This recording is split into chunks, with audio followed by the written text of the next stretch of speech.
Merci à vous. Alors, c'est pas facile de reprendre la parole, en effet, après ce magnifique film. Vous souhaitiez que je le regarde et que je puisse m'appuyer de ce film pour organiser des échanges sur ce sujet. Et je trouve qu'en effet, c'est un beau film pour le faire.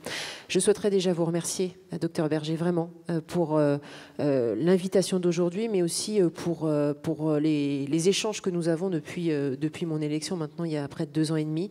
Nous avons des échanges réguliers sur le sujet du psychotrauma, bien sûr, mais de tous les sujets qui entourent évidemment la condition des femmes, l'égalité femmes-hommes, les violences conjugales qui occupent beaucoup de notre temps ces derniers mois.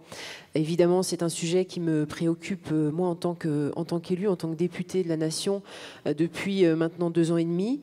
Mais c'est vrai qu'on va dire que les choses se sont accélérées depuis le début, depuis le lancement du Grenelle des violences conjugales, depuis maintenant le 3 septembre 2019. Donc ça a été lancé par le Premier ministre et par la ministre Marlène Schiappa le 3/9/19 en référence au numéro d'appel, d'accueil et d'accompagnement pour les femmes victimes de violences conjugales.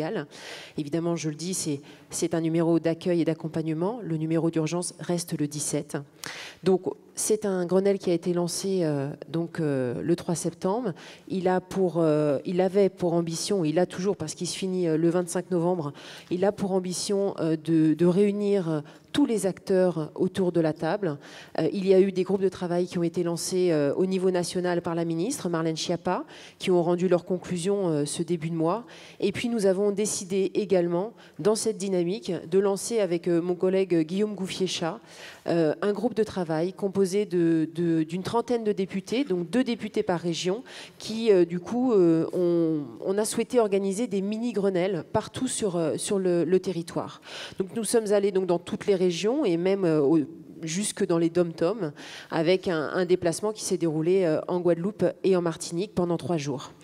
Donc pour vous dire vraiment pour toutes les régions, nous sommes allés, alors vraiment je voudrais pas oublier, mais nous sommes allés à Dijon, à Marmande, à Redon, à Lyon, à Argenteuil, nous sommes allés également à Metz, à Rouen. Voilà, nous sommes allés vraiment sur 14 déplacements qui nous ont permis en fait de mettre plus de 500 acteurs autour de la table et nous avons rencontré près de 600 citoyens dans des ateliers que nous organisions lors des déplacements.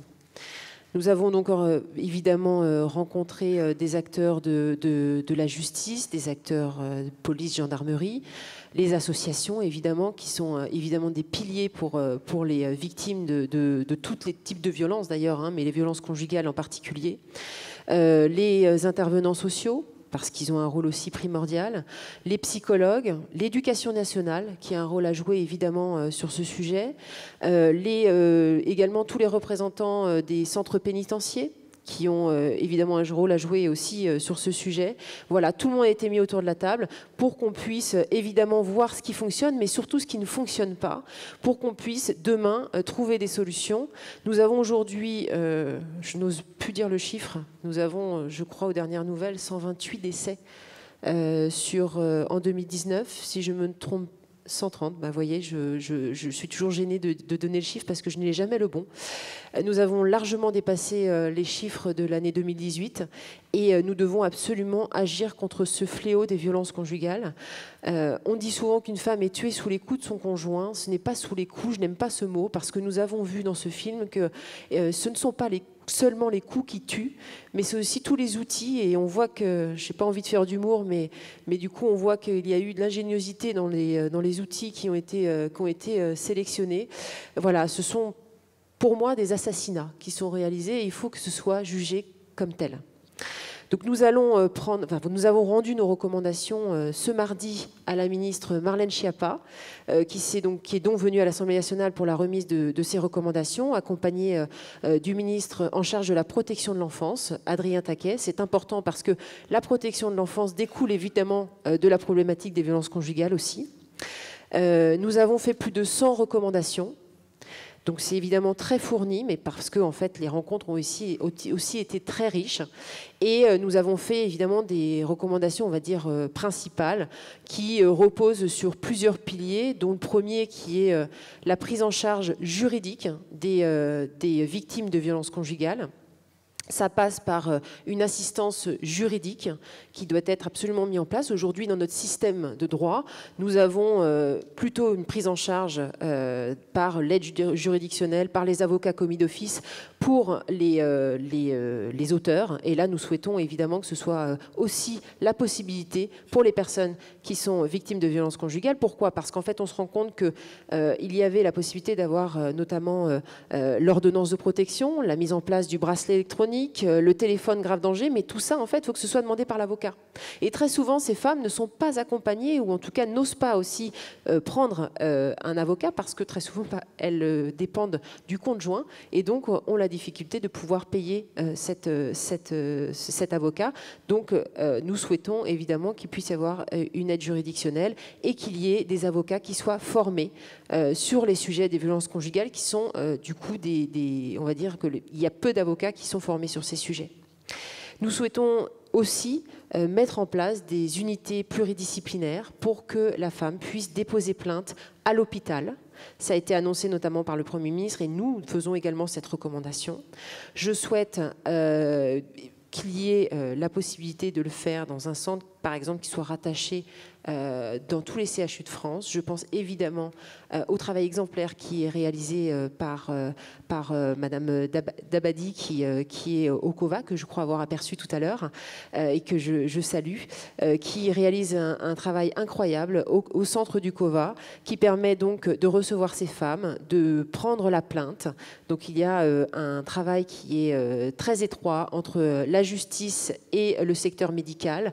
Ça permet également donc de prodiguer les premiers soins, d'avoir un accompagnement psychologique, de faire les prélèvements nécessaires aussi en cas de violence sexuelle, parce que c'est important de pouvoir prendre toutes les preuves très rapidement. Voilà, donc c'est aussi cela que nous souhaitons faire. Et puis rapprocher ce qu'on appelle donc créer des filières d'urgence pour rapprocher le juge pénal et le juge civil, parce que en fait très souvent ils ne se parlent pas.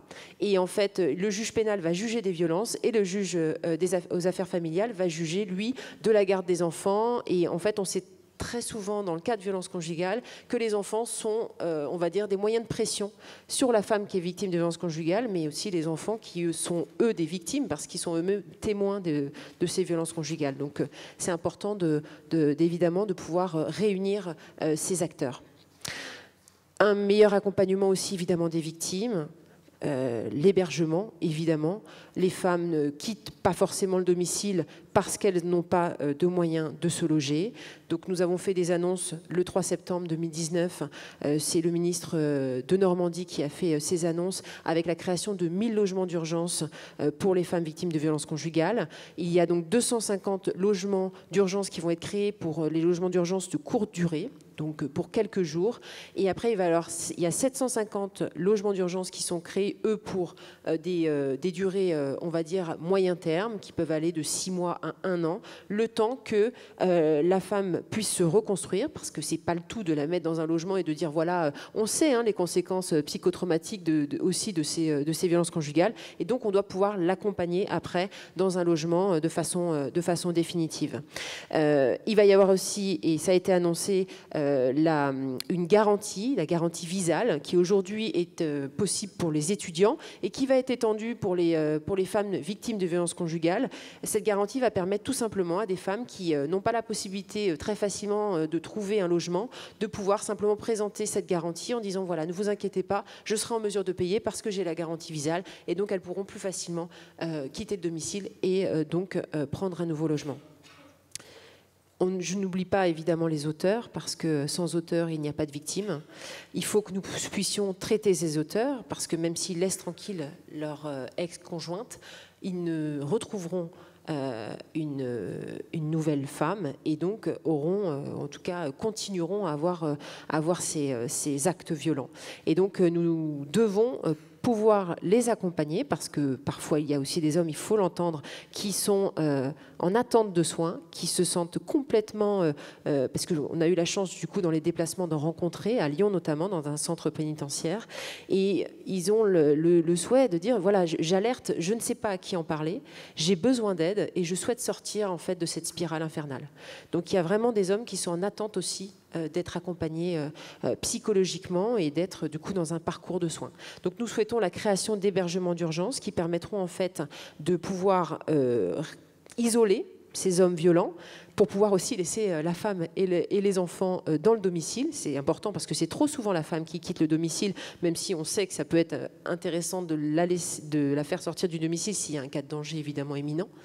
Mais l'idée, c'est de pouvoir, en tous les cas, au maximum, la laisser dans le domicile et pouvoir isoler le conjoint violent pour qu'il puisse, du coup, réfléchir à ses actes et qu'il ait un suivi psychologique afin d'éviter la récidive.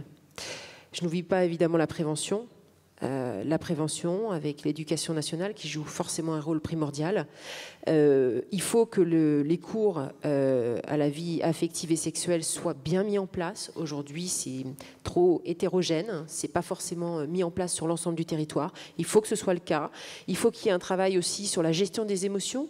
Beaucoup de jeunes enfants préfèrent se bagarrer plutôt que d'aller exprimer leurs émotions. Il y a des parcours qui sont mis en place dans certaines écoles qui sont vraiment très intéressantes, et notamment dans une des écoles que nous avons visitées lors de notre déplacement à Marmande. Voilà, il y a plein de choses à mettre en place.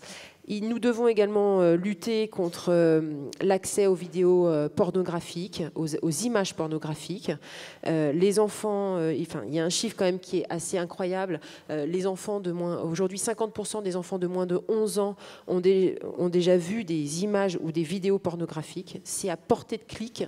Il faut évidemment éviter cet accès, et je fais un appel aux parents dans la salle pour avoir cette vigilance, parce qu'on pense toujours que nos enfants sont innocents, mais la réalité c'est qu'ils ont un accès très rapide en tapant simplement comment on fait les bébés, hein. C'est pas plus compliqué que cela, et donc il faut absolument protéger nos enfants, et donc à nous aussi de mettre en place des choses. Et donc le ministre en charge de la protection de l'enfance, Adrien Taquet, fera des annonces le 20 novembre, qui est donc la journée internationale contre les violences faites aux enfants, qui sera qui fera des annonces également sur ce sujet, parce que évidemment l'accès aux images pornographiques modifie la perception de la femme. Donc il y a un dominant-dominé hein, dans ces vidéos et dans ces images.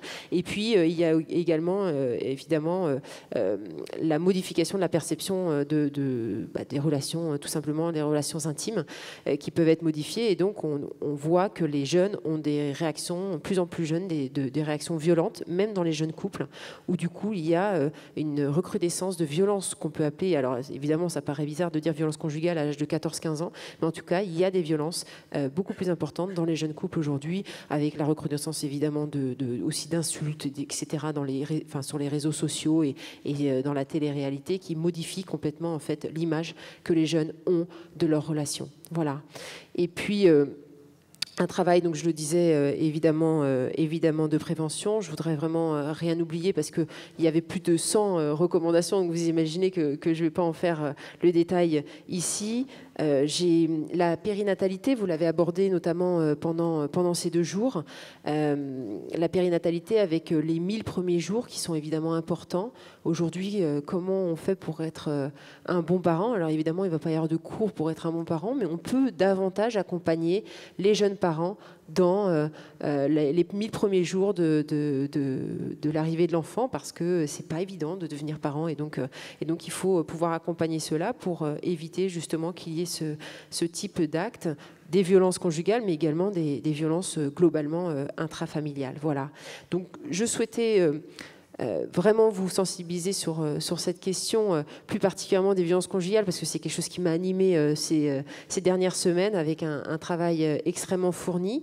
Nous allons continuer évidemment avec une proposition de loi qui sera déposée par les députés donc de la majorité. Donc je vais porter ce projet avec mon collègue Guillaume Gouffier-Cha. Nous sommes à l'écriture de cette loi en relation avec l'ensemble des cabinets ministériels, pour faire de cette loi évidemment une réponse à ce fléau qui est les violences conjugales. Évidemment, tout n'est pas législatif. On va avancer évidemment avec l'éducation nationale, où là, il va y avoir aussi des annonces. Il y a beaucoup de choses qui peuvent se faire au-delà, en fait, hein, de l'aspect législatif, parce que, évidemment, lorsqu'on regarde notre arsenal législatif, on a déjà beaucoup de choses qui existent, mais ce n'est pas forcément appliqué partout de façon homogène sur le territoire.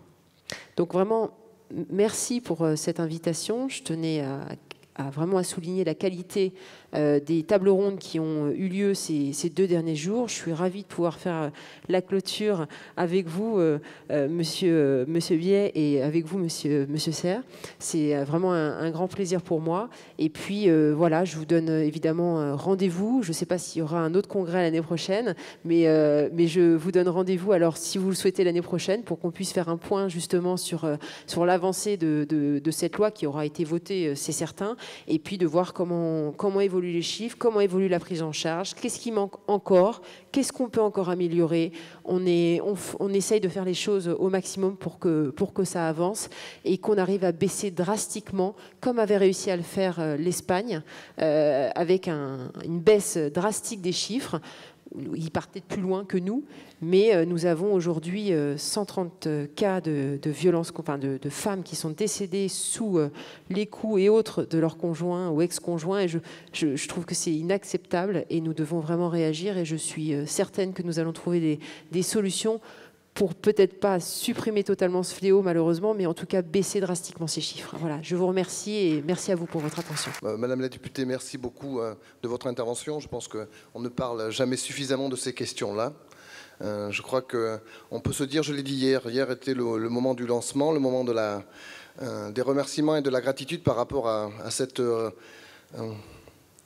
étendue, exhaustivité des sujets qui avaient vocation à vous permettre, à nous permettre d'être en responsabilité sur des sujets sur lesquels nous sommes attendus. Madame la députée, sachez bien qu'il n'y a pas un des sujets sur lesquels vous avez pu intervenir pour lesquels les services de l'État, les services de police, les services hospitaliers n'ont pas d'ores et déjà avancé de manière la plus pragmatique, volontaire et collégiale possible, parce que c'est une réalité en Gironde, c'est une réalité sur Bordeaux, c'est vrai en ARS Nouvelle-Aquitaine, c'est vrai au niveau national, parce que il est question de cette responsabilité collective. On parle de psychotrauma, le terme peut interroger, inquiéter, mais passer ce cap-là, au bénéfice de ces congrès, de ces espaces collectifs que mesdames Berger et Voyer ont réussi à organiser, à provoquer, parce que c'est de ça dont il est question aujourd'hui. Richesse des débats, je n'en doute pas, exhaustivité des présentations, force des témoignages. Moi, je ne reviens pas de la qualité de du film tel qu'il nous a été présenté. Je pense qu'on a un devoir d'accompagnement de ces militaires sur la base des témoignages qu'ils nous ont faits. On le fera parce que c'est notre responsabilité. Donc oui, hier, merci pour le travail qui était à faire, pour la qualité des travaux. Moi, je ne peux que vous inviter. On ne doit que s'inviter à avancer plus fort, plus vite, comme on le fait. Je crois beaucoup à la démonstration. Je sais dire que Charles Perrin, le CHU de Bordeaux, le CH Laborie ont fait la démonstration sur les psychotraumas qu'on est capable de faire sans attendre, et au plutôt pour démontrer que les territoires sont capables de proposer des actions concrètes et précises. Comme vous l'avez dit, Madame la députée, des réponses à ces femmes qui souffrent, à ces hommes qui ne savent pas comment se départir de cette violence, qui ne savent pas gérer. Je crois que si ce congrès doit avoir une utilité, c'est à nous pousser à faire plus et à faire mieux ensemble. En tout cas, merci à vous, et sachez que vous pouvez compter sur l'Agence régionale de santé pour accompagner tous ces beaux projets, cette belle dynamique. Merci à vous. Bien, écoutez, merci monsieur le directeur des territoires de l'ARS. Alors il me revient le mot de la fin. Merci madame la députée pour votre présence importante pour cette session de clôture. Merci aussi pour ce volontarisme politique autour de ce sujet des violences conjugales. On en a bien besoin, et l'ensemble des établissements de santé, des hôpitaux, seront bien entendu mobilisés au travers des dispositions que vous pourrez prendre au niveau national. Alors, chers collègues, mesdames et messieurs, moi je suis très fier de ce qui s'est passé durant ces 2 jours, la qualité des échanges et de ces débats très riches. Et parce qu'il faut bien tenter une synthèse, je souhaite retenir pour nos établissements et nos hôpitaux, nos institutions, 3 enjeux sur la prise en charge des psychotraumatismes, quels qu'ils soient, puisqu'on a vu aussi leur variété, leur diversité. Le premier enjeu, c'est celui de la précocité, du repérage, du dépistage et de la prise en charge des victimes. Ça, c'est un enjeu qui me semble vraiment important au regard des différents témoignages qui ont pu s'exprimer sur ces 2 jours. Le deuxième enjeu, et je crois que l'ARS ne fait qu'insister sur cet élément à juste titre, c'est celui du maillage territorial et du travail en réseau. Tout n'est pas une question de moyens. Nous avons en France la chance d'avoir des dispositifs extrêmement développés de part et d'autre, au niveau sanitaire, au niveau médico-social, au niveau social. Nous souffrons par contre du travail à l'interface, entre nous. Et donc ce travail de collaboration, de travail en réseau, entre acteurs sanitaires, médico-sociaux, entre public et privé, on l'a vu aussi au travers des interventions de ce matin, entre services publics, avec le milieu associatif, les représentants des usagers, il est essentiel et nous devons non pas faire en sorte que les patients s'adaptent à nos organisations, mais avoir un changement de paradigme et faire en sorte que pour adapter nos organisations, nous pensions tout d'abord au parcours de vie et de soins de ceux qui s'adressent à nous. Le dernier enjeu, le troisième, c'est celui de la formation.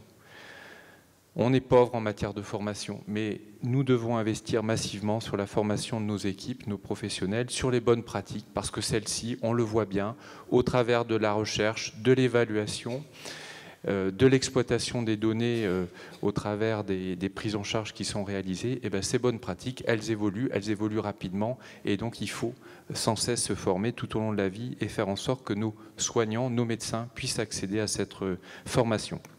Alors le premier congrès de Nouvelle-Aquitaine dédié au psychotraumatisme, organisé par l'hôpital Charles Perrins en lien avec le CHU, l'hôpital Laborie, avec le soutien fort de l'ARS, a rencontré un vif succès. Et ce succès, c'est le vôtre.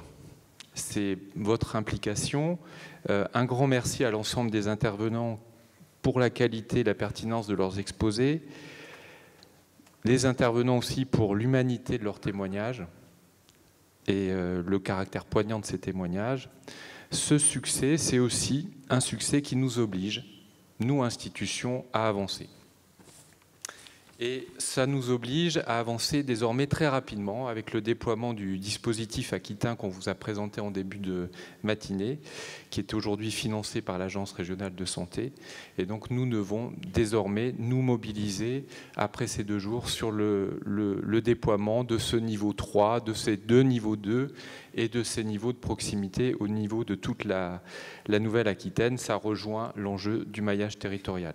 Alors la clôture de ce congrès, pour moi, ce n'est pas une fin, mais un début à continuer, le début d'une aventure régionale collective qui doit nous permettre de fédérer toutes les structures qui contribuent à la prise en charge des victimes de violences et de traumatismes. Merci pour conclure au docteur Voyer, au docteur Berger pour votre engagement, votre investissement, votre énergie militante positivement contagieuse.